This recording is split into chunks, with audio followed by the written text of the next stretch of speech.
Ilapit mo, ilapit mo, ilapit kay Salvo. Kung kayo'y may Di bali ng pangit. suliranin sa lupa, Marami naman tayo.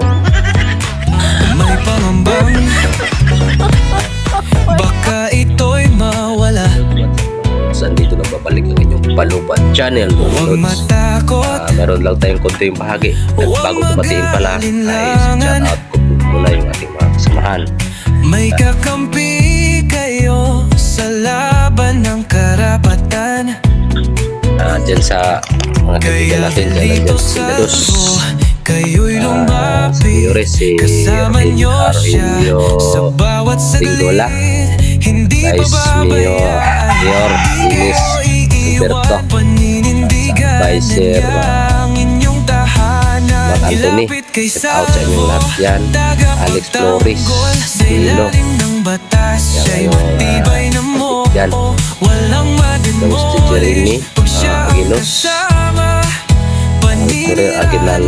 Arnaldo Solomon, si Cabo Gerardo Estobas, San Cabo Naral Sebastian. Shout out po sa inyo. Yan. Sa mga kapugi lang dyan sa Sildados. RB Musgi, Saniboy De La Cruz, SB, Giancarlo Orapo, Bato, Dison, Brutay, Kutay, Jumar Miliano, Jan Derek, Abo, Aod, Ison, Janier, Francis Tabor. So shout out sa inyo dyan sa Sildados. Sana napanood ninyo ito, yung ating channel ngayon. Ngayon ibabahagi ko konting kaalaman patungkol po sa batas sa lupa. At hindi lang yun, pati yung karapatan ng pangtao. Papakita ko sa inyo pati mga batas. Ano ito po? Batay po sa 1987 Constitution, Article 3, Section 11. Ito po ang ating nabasa. Pakita ko po sa history.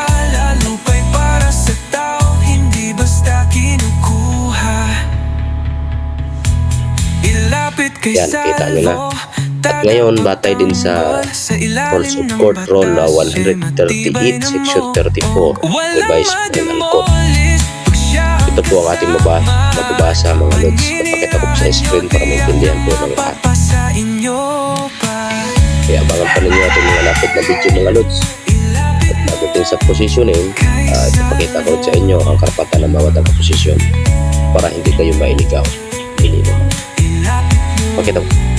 Kahit wala kang kayan kung ng abogado dahil dito sa batas nito. 1987 Constitution, Article 3, Section 11. At iulit ko ang Rules of Court,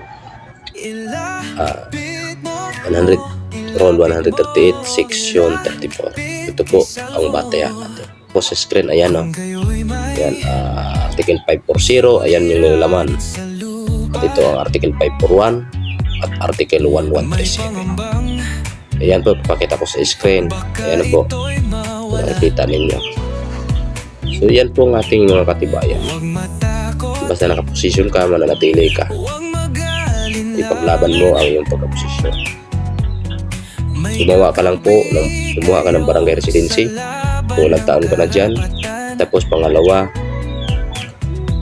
kumano po kayo ng affidavit of long time position. Yan po, at ipasurvey po ninyo yung area.